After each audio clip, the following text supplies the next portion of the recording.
တိုင်းမှာဆိုရင်ကိုကြီးကျော်ကိုတကြပါနော်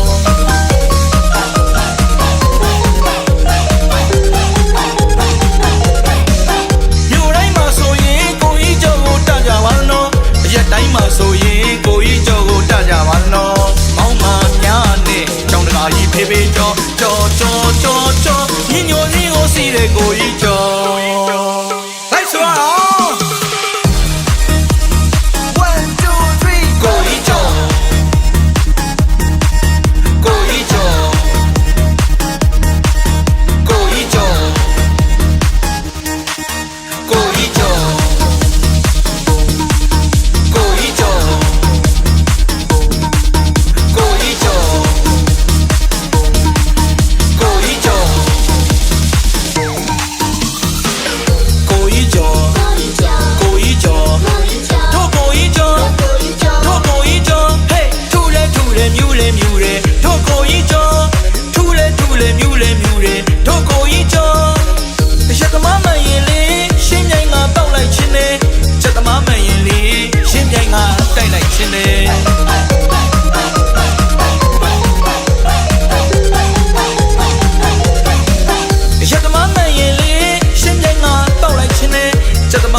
ကို